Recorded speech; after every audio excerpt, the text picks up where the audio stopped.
If you've been chasing the latest biohacks, cold plunges, red light therapy, peptides, supplements, thinking they'll finally unlock fat loss and energy, but you're still struggling with body composition, still feeling stuck at 50 or 60% capacity, this episode is for you. My guest today is going to explain why most people don't need a 10% optimization. They need to build a foundation that makes optimization useful through biostacking instead of biohacking. You'll discover the 7 biostack categories that help your body respond to training and nutrition. Why trying to biohack without these in place will keep you stuck in place. And practical tips for protein, fiber, hydration, micronutrients, and more that will start building your metabolism for easier fat loss and body recomp.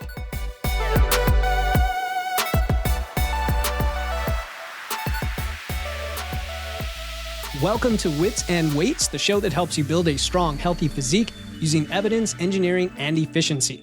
I'm your host, Philip Pape, and today we're going to look at why the wellness industry has it all backward. Most people are chasing biohacks when they haven't even built their foundation. They're trying things like cold plunges and peptides, but not having protein at breakfast, or they're investing in red light therapy, but averaging 5 hours of sleep. My guest today is Jenn Trepeck, returning to the show for the second time. Jenn is the author of the new book, Uncomplicating Wellness, and host of the Salad with a Side of Fries podcast. She spent over 20 years helping people cut through wellness noise to build those sustainable habits. She's here to teach us why most people are functioning at maybe 50% of their capacity because they're chasing biohacks, when what they really need are what she calls biostacks. You're going to learn the 7 biostacks that create conditions for your body to actually respond to what you eat and how you move, some strategies for nutrition and lifestyle, and how to diagnose whether you're ready for optimization or whether you need to build your foundation. First, Jenn, my friend, welcome back to Wits and Weights. Well, thank you so much. I'm so excited for this. I'm excited too, because we had you on not too long ago and collaborated, on our 2 podcasts. And a lot of what you talk about is really important for people to hear over and over again, because it is common that the shiny object syndrome is there, right? We have things like, ice baths, which you can put under biohacks. But I'm not sure that many people are actually doing that. But you have things like fasting and special diets. You have all these interventions based on like wearables and genetic testing, and even supplements can be in that category. So for sure, I want to frame from your perspective, what do we mean by biohacking? Why is it not necessarily the place to start, but still so very appealing? And then we'll go from there. Yeah. So, and there's so many pieces in that, right? So when we talk about the biohack, I think it is like that shiny object, the way you describe it, of like, the fad diet, the peptides, the, red light therapy, the cold plunge, whatever it is. And by definition, a biohack is an incremental improvement.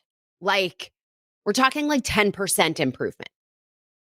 So, and I say this with love, but when all the tech bros in their elite universe decide to dedicate every ounce of their being in life to longevity, and then they add a peptide, and then they add a cold plunge, maybe they're starting at 90% because they've already done all of these things. So at 10%, like if we go 90 to 99%, that is unreal, right? But statistically, for the rest of us who have lives and other things going on, and our health is just one of the many things that require our attention every day.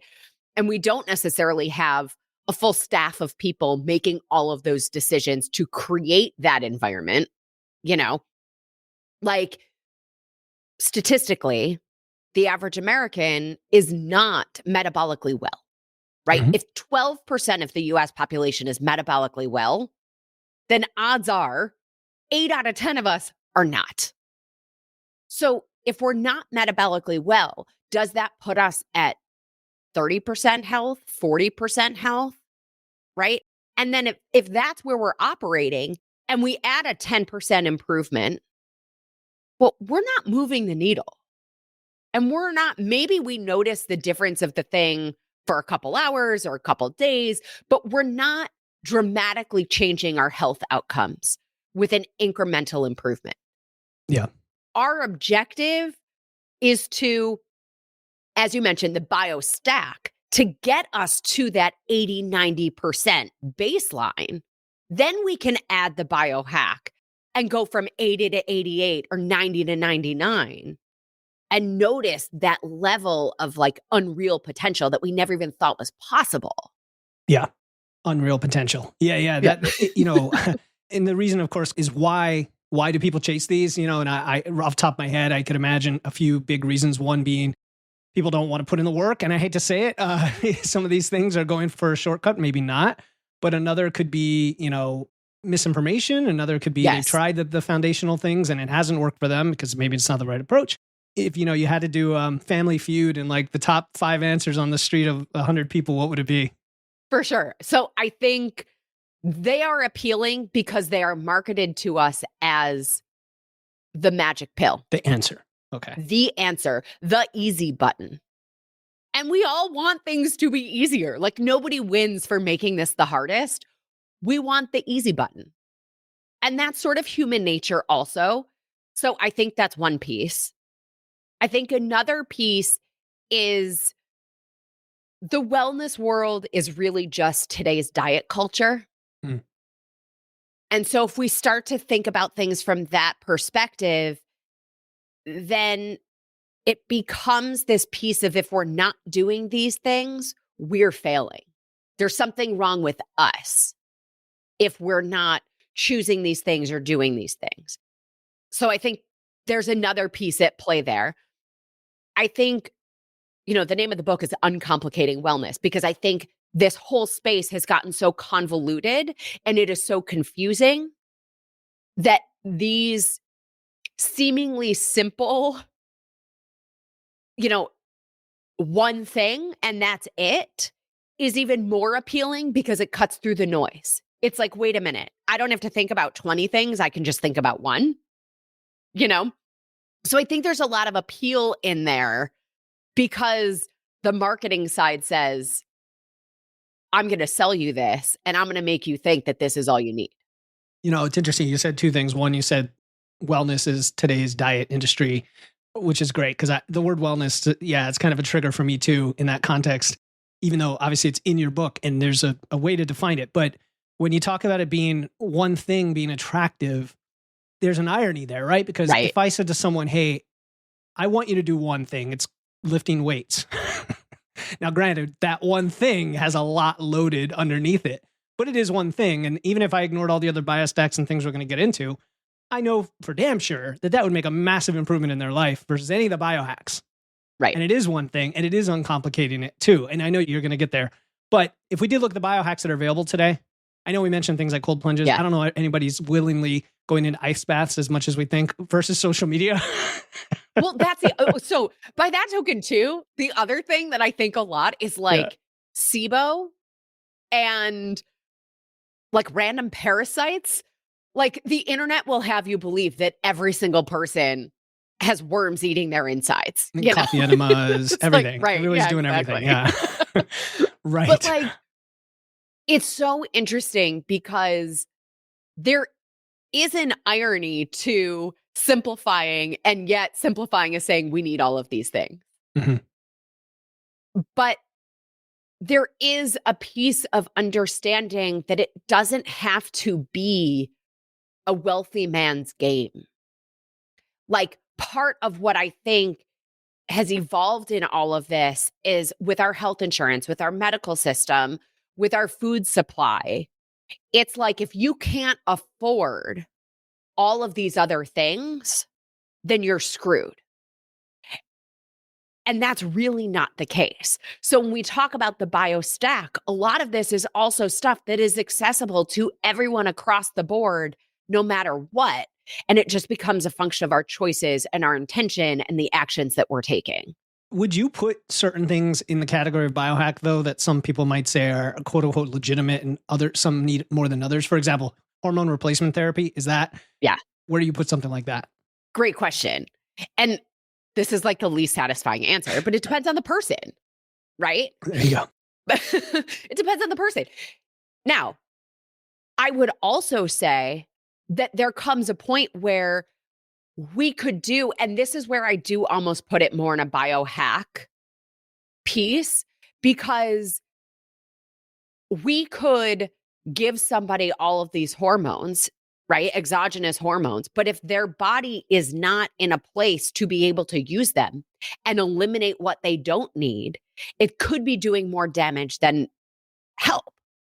And so I put it in that other category because it doesn't take the place of the other pieces, if that makes sense. Oh, it makes total sense. And, I actually just thought of, I think you just did an episode similar to one of mine coming out soon about focusing on micronutrients, because we often forget that forest for the trees. And it makes me think of that, in that you can be perfect with your calories, but be totally nutrient deficient. And now you don't have the foundation for the calories to make much sense for you. Exactly. Right? It's even though the calories can be a wonderful thing to have in there at the right level. So then, okay, I want to talk about the biostacks, but when you talk about people not functioning up to that percentage, I know we're trying to simplify things, but like when people are at 50% capacity, what does that mean? Are people talking about how they feel, their energy? Are they talking about, weight loss? Are they talking about their physique? Are they, what is it that you see when you say 50%? Yeah. So I come back to thinking about health on a spectrum. Okay. So when I implement wellness programs in doctors' offices, we give them a poster, and then it's also like on a handout that they can give their patients. And it's a scale that goes from -10 to +10. And it's, where would you rank your health? And every person has their own framework for deciding what their number is.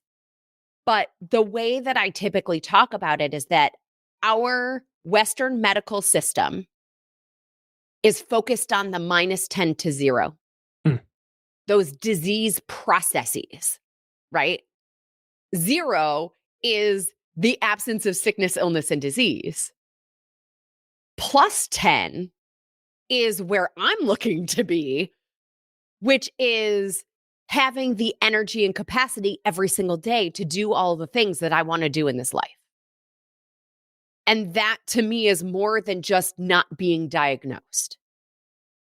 And by that token, too, I did an episode this year called Everybody is Pre-Diabetic Unless. Because if you're letting the world around us, the food supply,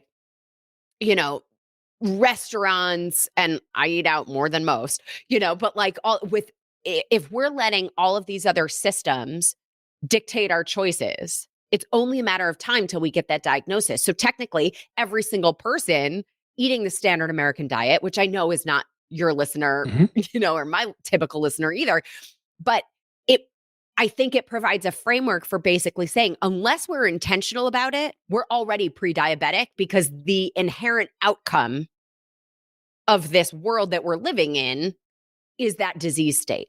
And when we get a diagnosis, it is based on the organ system that failed first. But any disease process is system-wide, because you can't separate your heart from your liver. It just means that this organ failed before the other one, but everything in the body is connected. So if we're having blood sugar issues, it doesn't mean that our heart's fine, that our cholesterol is fine. If we have been diagnosed with, kidney disease, it doesn't mean that the liver is fine, right?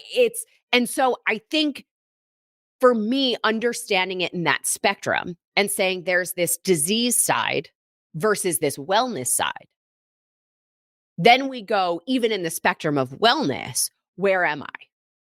And you thought about energy. So I think one of the things that I recommend my clients do to assess their daily wellness is to look at their energy, their sleep, their stress, and their confidence.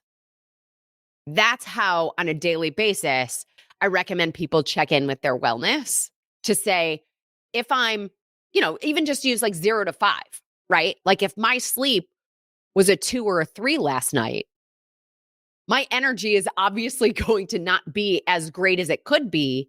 Then I get to make choices in this day to adjust for that. Okay, you know what? maybe the workout that I had originally planned to do isn't the one that's going to serve me best right now. Maybe I need one that's a little less intense because I didn't sleep well or whatever it is. And so I think it allows us to have autonomy and choice versus feeling like we're doomed, like we don't understand what's happening in our body. And I sort of think, you're asking about this like 50% piece. There isn't a hard, fast rule for what that number is. It's more of like, are you working on the same team as your body? Do you understand what it's telling you? Are you frustrated by every craving? Or do you look at the craving and go, thanks, body, I hear you, right? Like, are we in a dialogue and kind of working together? Or are we constantly fighting and feeling frustrated? And that's where I start to see people really move the needle and learn those pieces by putting the biostack in place. Yeah, that's beautiful. Actually, the negative positive spectrum resonates with me a lot because it's hard to frame for individuals how to think about this. The percentage thing is like relative to your own standards at the moment. And you might be 80, you might be 25 in very different life circumstances. I did some training in positive psychology not long ago. And when I learned about positive psychology, it was not an opposite to negative psychology, but a positive side of the spectrum. So what I mean by that is psychology looks at the mental disease and how do we, get rid of it and get you back to zero. Positive psychology is how do we add meaning and purpose in our life? Health-wise is what you're talking about, the equivalent there. It's like you're going to decline. And I imagine, when you're born, you come out of the womb, maybe you're at 8, 9, or 10, maybe you have some issues as a baby, whatever. But let's say you're up there. And then through your teenage years, you really get a lot of influence from your parents and lifestyle. Maybe that number starts to tick down or maybe it holds depending. And then we all know that it's like, okay, the human lifespan is what it is, other than those tech bros that think they're going to live to 120 without lifting weights. What? And by the time you get in, let's say your 30s and 40s, maybe you're trending toward that zero. And then this is a good frame to say like, look, the muscle loss is going to pick up and the degeneration is going to pick up, the bone loss, and that's going to get you further and further into that. It's inevitable unless you do something about it. Like you said, and that's where the autonomy, self-efficacy, self-regulation, all that comes in, and that's what we are about. So that's a great segue into the biostacks. Yes. Okay. So there's really 6 pieces of this biostack, right? So we have food, fuel, nutrition, whatever you want to call it, movement, hydration, which is more than just water, sleep, stress management, and connection. All of those pieces. Now, we can talk about each one individually, but the piece that I also want to come back to in terms of what does this end up looking like and how can this 6 things be less complicated than the one, right? When we start to put this into practice, we can recognize that maybe one activity in our day ticks a whole bunch of boxes. So for example, I do group fitness. So I get my movement, stress reduction, and community and connection all in that hour. But it's something that's built into my day and it's ticking a bunch of boxes. So sometimes it's even just our awareness of, where we are with some of these things. And then just even recognizing that group fitness is also community and helps us with that. It puts it in another place mentally in our, in our approach and that. So, it doesn't have to mean that your full-time job becomes all of this stuff. And frankly, that would be the opposite of uncomplicating it, So I always like to say too, I mean, maybe this is a spoiler, but this book is not a how-to. There are ideas and things that you can play with in every chapter, but it's more about a new lens through which we can then evaluate all of the things coming at us and start to make choices that we know work for us based on what we know to be true for our bodies and our lives and our reality versus, whatever is happening on social media. So we can go through each of these and talk about some tips and ideas and things to play with there. And I also want to preface this by saying if anything we say does not ring true for you, ignore it, because you are the expert in your body. And that's another piece of this. Like, we outsource all of these decisions to the doctors, to the restaurant, to the food supply, to the influencer, to everybody who's telling us that they have the answer. And the beginning of the book is A, define wellness for yourself, and B, you are the magic bullet that you are looking for elsewhere. You are the expert in your body. So no matter what we talk about, if you know that whatever it is doesn't work for you, don't do it. Yeah. I think if someone is reaching out for help, I imagine they're doing so for a reason to begin with, right? Who are we to say, no, it's not that, it's this. So you mentioned one powerful thing is the stacking your stack. Right. I mean, I know you call it a biostack, but you also imply that you can knock 2 or 3 of these out with one type of activity that speaks to the time efficiency aspect, Yes. which is important for us because that's one of our finite resources. And also probably that it takes the stress off, right? Because now you're thinking, okay, what can I do that does check off some of my low-hanging fruit now? And maybe I can add more in later as I get into it. Real quick, because it's going to bug me. I have an advanced copy that had 7 of these. Did it become 6 in the final copy? No, it's because okay, I thought it was just me. there's really 2 chapters on food.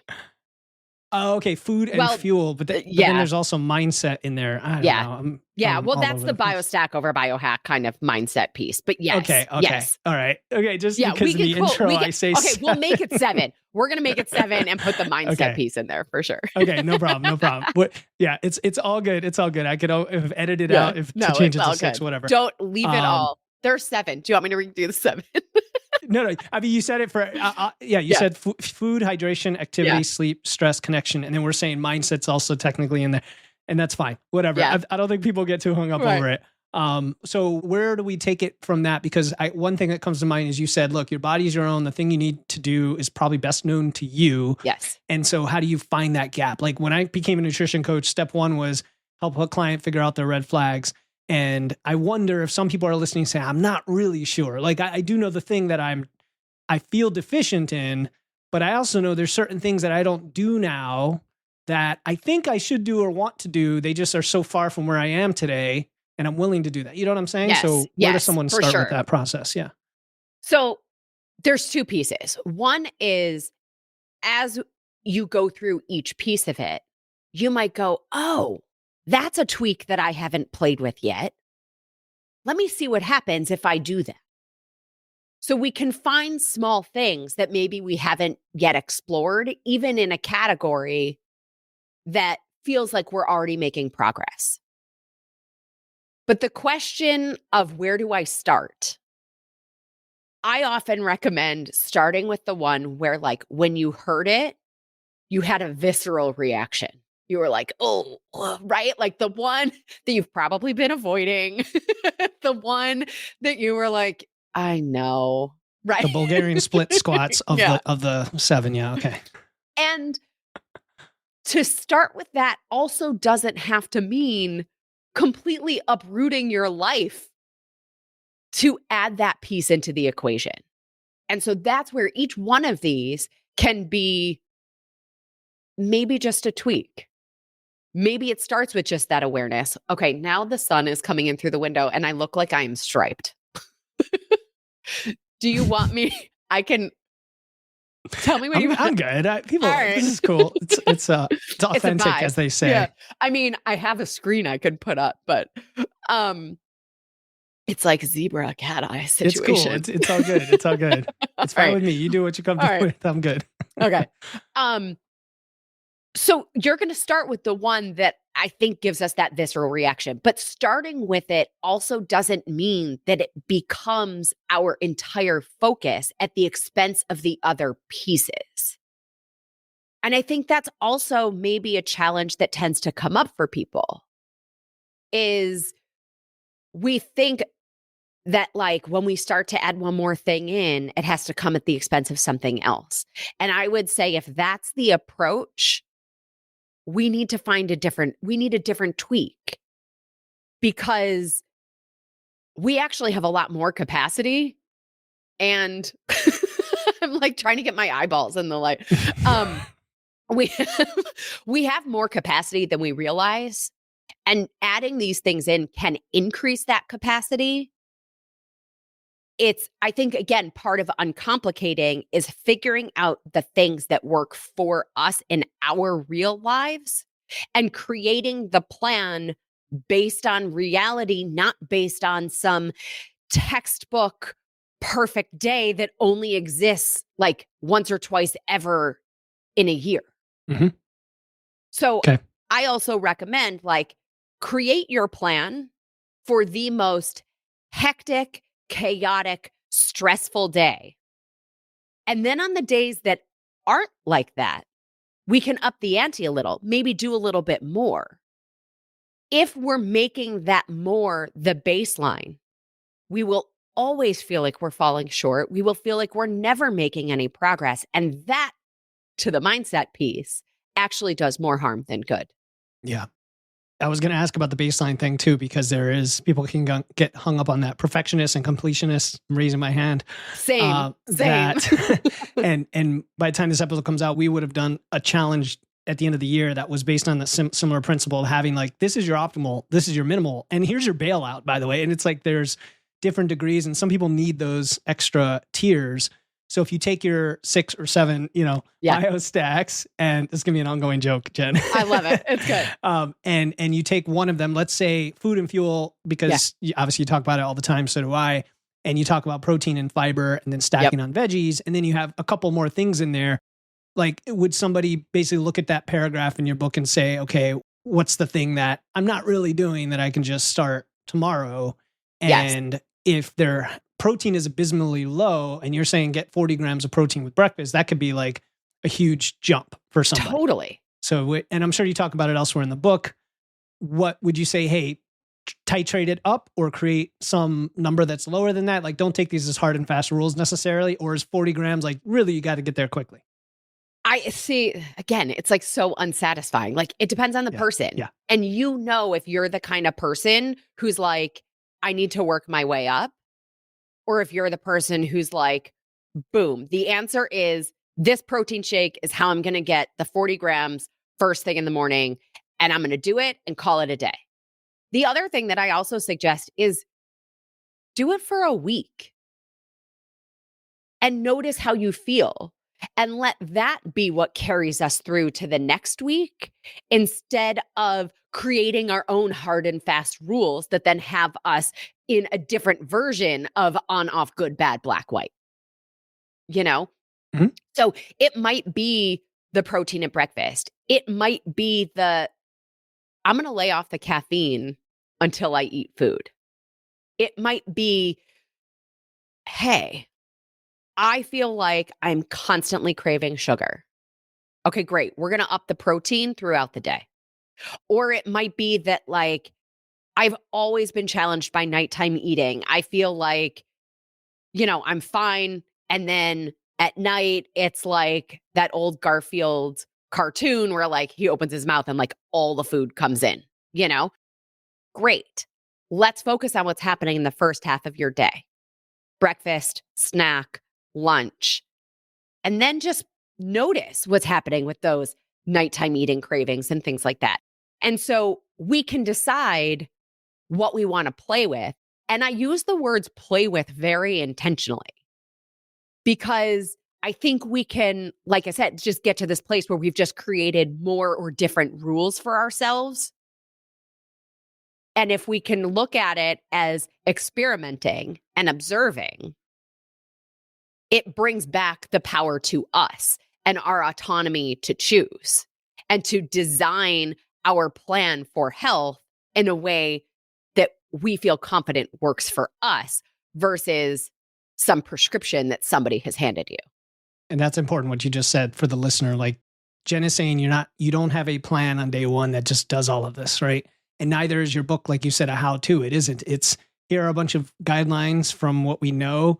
Now you experiment, maybe do it one thing at a time, do it at an achievable level. That's for the worst case. And then that becomes your plan. and then you can build from there. And that's going to get you from your 50 or 60% to 80 or 90% Exactly. pretty quickly.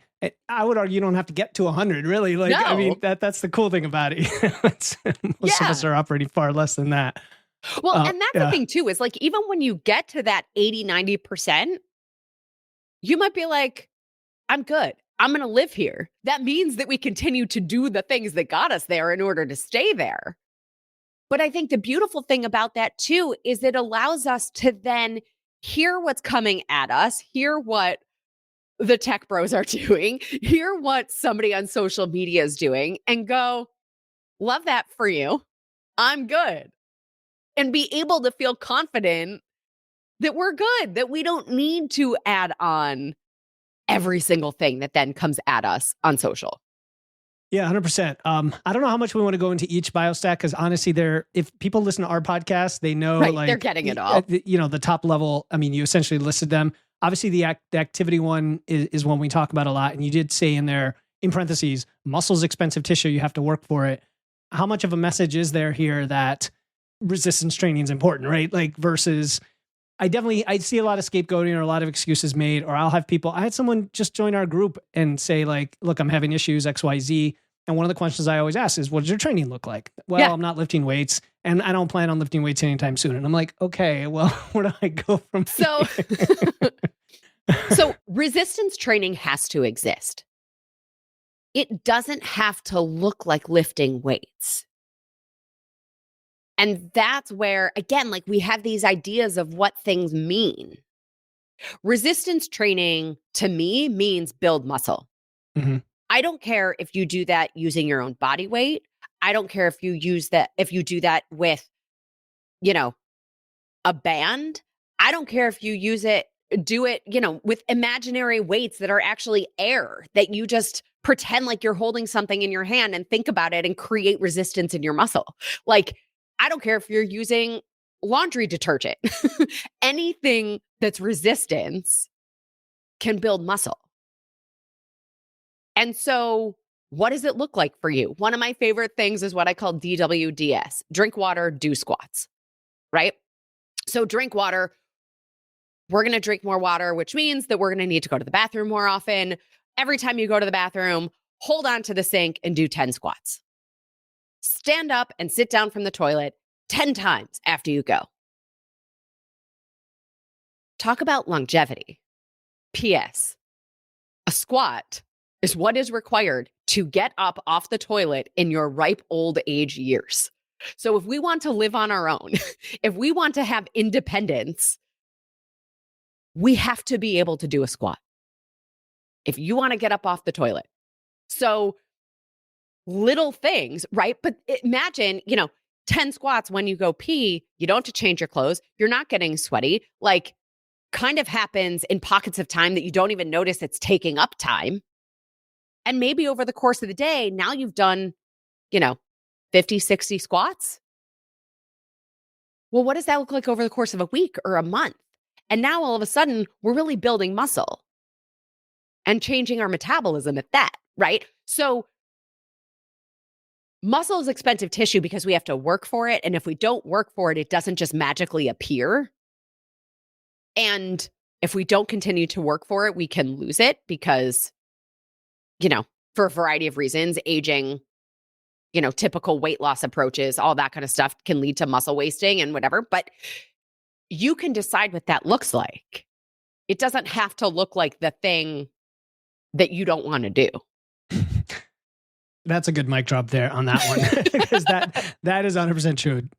There's a lot of conflation with, okay, I know I need to do resistance training, or, and I say lifting weights colloquially, and I know what you're saying because it's where you start. And eventually I feel like most people end up having to lift weights eventually, but I get it, where you start. Yeah. Well, a client said to me the other day, she was like, so what's your opinion? Like, I joined the gym, I'm going with my husband. So like, the machines or free weights?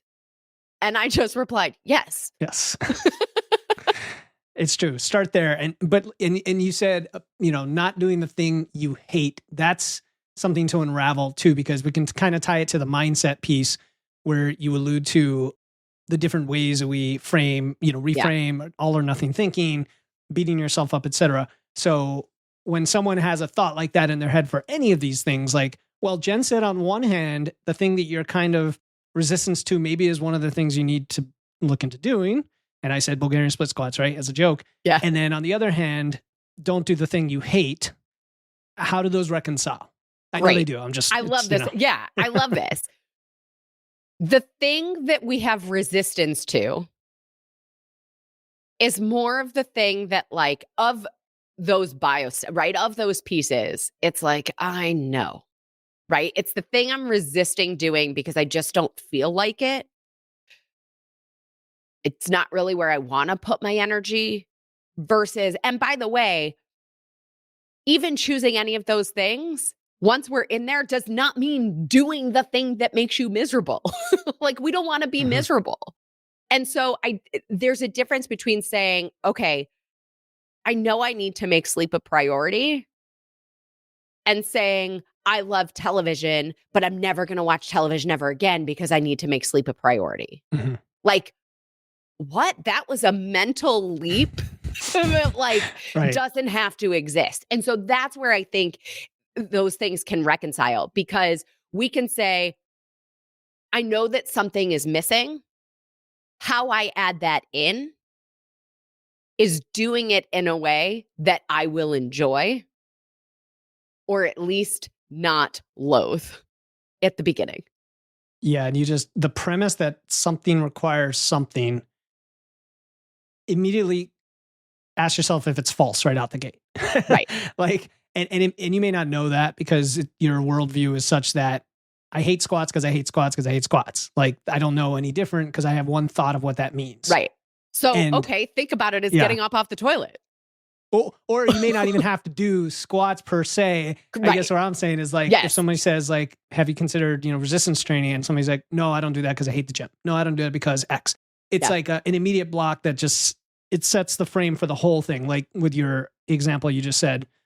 Anyway, guys, I had surgery 3 days ago. So meanwhile, you are amazing. I'm so impressed. My exercise now is pendulums, which is letting my arm hang down and swinging it around for like 3 degrees.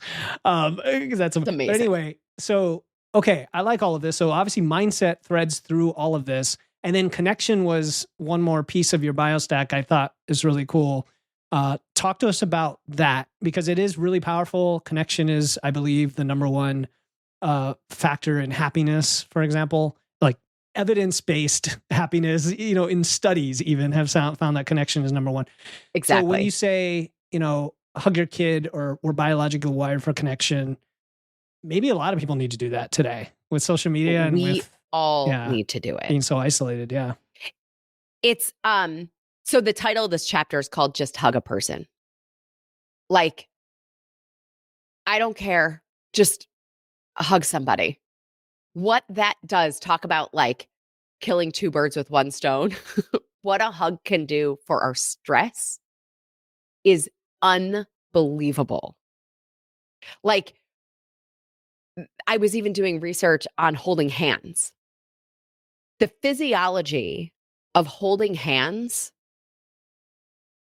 signals to our body that this person is taking our stress. They are sharing the burden of that stress, and it lowers our own physiological stress response. How unbelievably simple. Like, we can make all of this so complicated. And all of this, like the whole biostack, comes back to what is foundationally human. And part of that is connection. When we look at the blue zones, when we look at longevity, blue zones, by the way, being places in the world where people live the longest but have the longest health span also, connection, community, and purpose are pieces of that I think we overlook a lot. It's age is revered. The older generations live in the house. They are part of the childcare. They have purpose and connection. They are so valued in the community that we lose that from such an early age. If we think about how often kids laugh versus how often we laugh as adults unless we intentionally seek out things that make us laugh.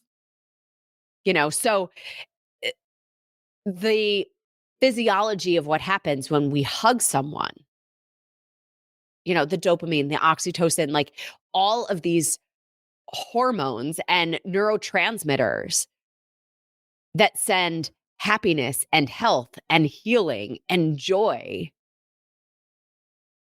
are missing. And then we think that something's wrong with us. And it's like, we just need to come back together, like spend some time away from our phones. And, the phones are an interesting thing because social media can give us the feeling of connection with certain people, but it's about, and can give us that laughter. Like I laugh out loud a lot when I am scrolling my feed, but to some degree, like I've curated my feed to create that.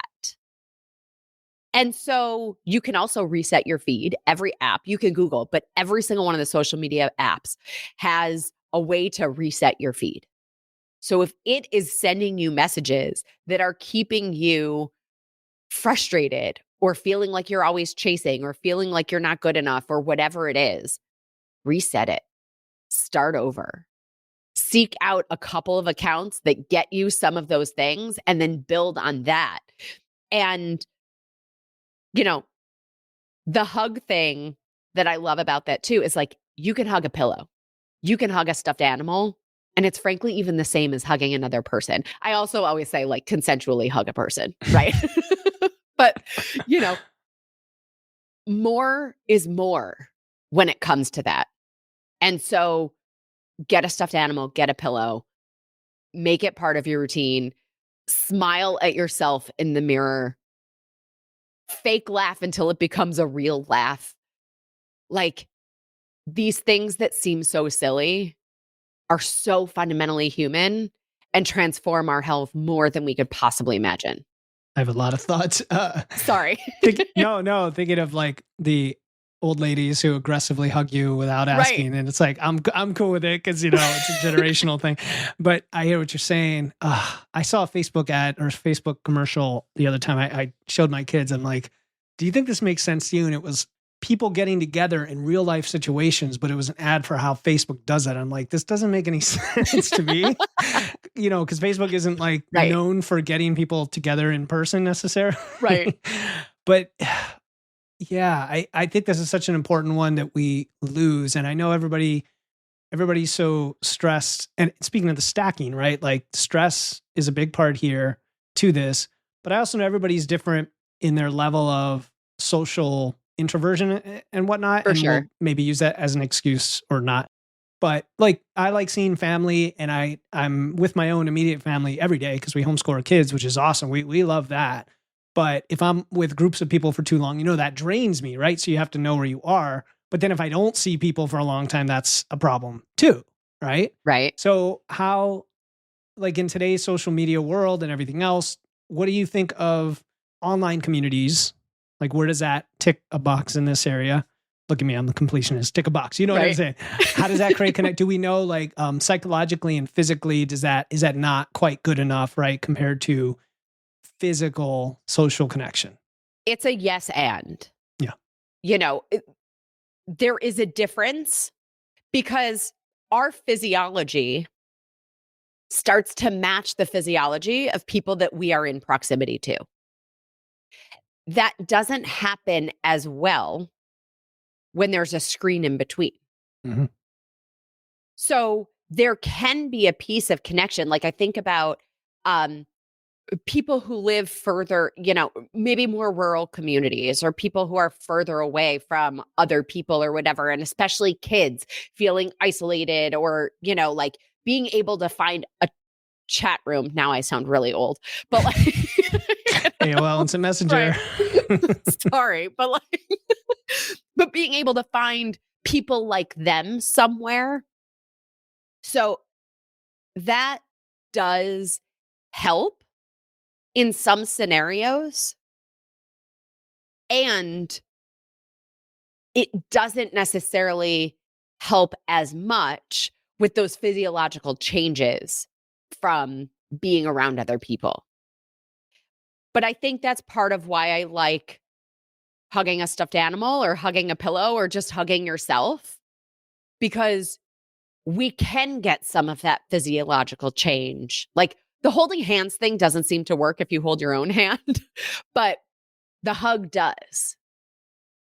And so, as with all of this, it comes back to know thyself, right? Like there is that fine line between too much peopling and not enough. And it's also just like your arm exercises, a pendulum swing. A pendulum doesn't stand straight either. We are always in this bob and weave back and forth, noticing and adjusting. That's living in the gray area. And I think that applies to all of this connection stuff too, of knowing I need to recharge, I need some quiet time, or I need to recharge, I need time with this person. And today that might look different than what it looks like tomorrow. And it's all a yes and versus what we typically get of a plan or a rule. And it's on, off, good, bad, black, white. You know, it's just not so binary, and that's okay. Yeah. Lots to think about, Jen, with these. No, there is, right? Like that's why we do these podcasts and try to reach people over lots and lots and lots of hours of conversation, because we have to build what you call capacity. And I guess that's a good kind of to wrap it up in a bow here. You are talking about capacity, baseline, having a foundation, and not creating, I think you mentioned not creating dependency either in the book, if I recall. What does this all mean at the end of the day? Like somebody listening who's looking for some hope, looking for some motivation, wants to take that next step. Obviously, we're going to recommend your book to them. You kind of already mentioned where to start. It's just figuring out what you need to do, right? So what you need to do. But what's next for somebody who really wants to live a long, healthy life, have that health span, have that mind span, and build that capacity? Yeah. I think it's even taking a step back, because what we didn't talk about is a lot of the first half of the book, which is how we got here.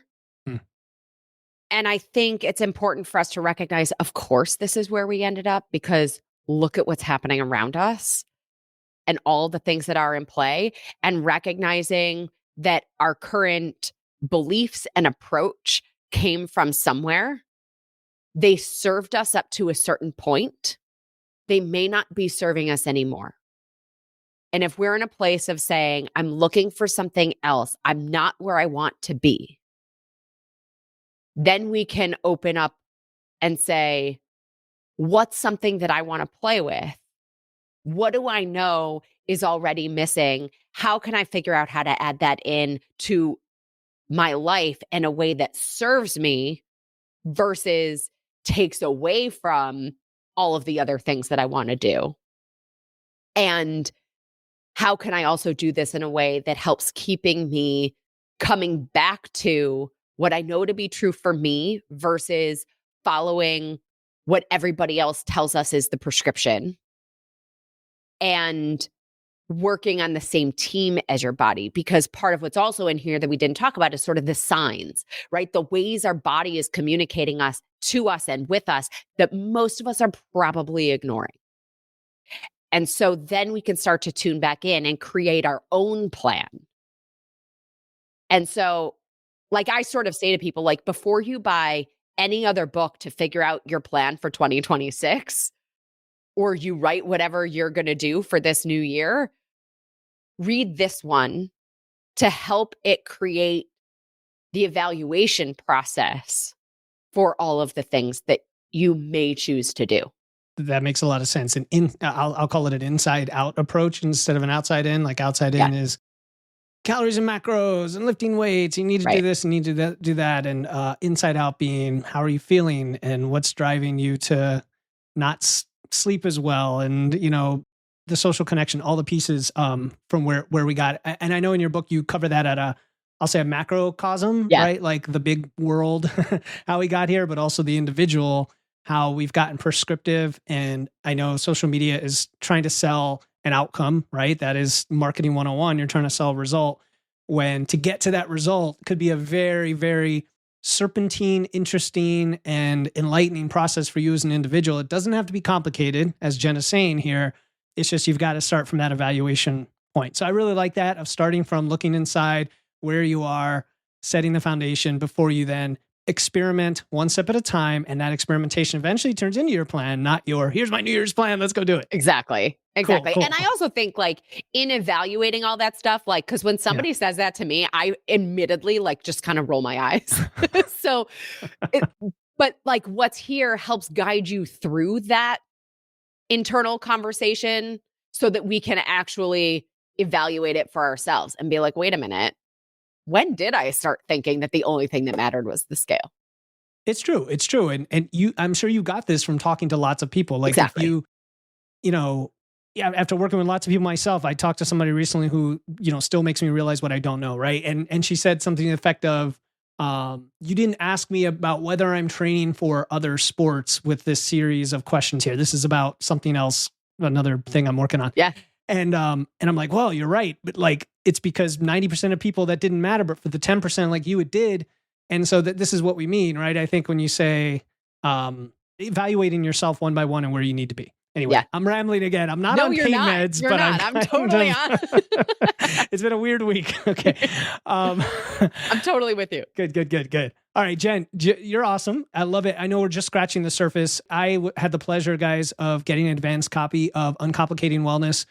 It's a really good read. I'll say it's like a quick-ish read, yes, but it's just the right length to get you what you need and get you some steps to go. And of course, you can reach out to Jenn with questions, and we're going to tell you how to do that. So, Jenn, where can people go? We're going to include a link to the book.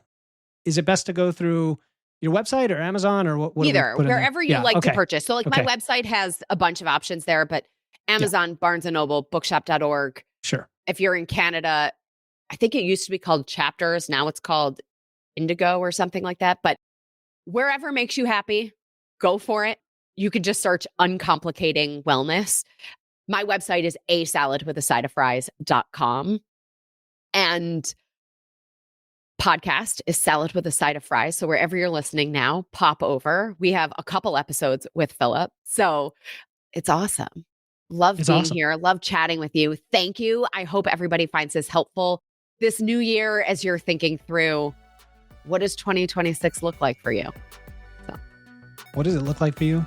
Uncomplicating Wellness. That's what we're trying to do. Jenn, thank you so much for everything you do. Go check out Salad with a Side of Fries, and we'll catch you next time. Thank you again, Jenn, for coming on the show. Thank you, Philip.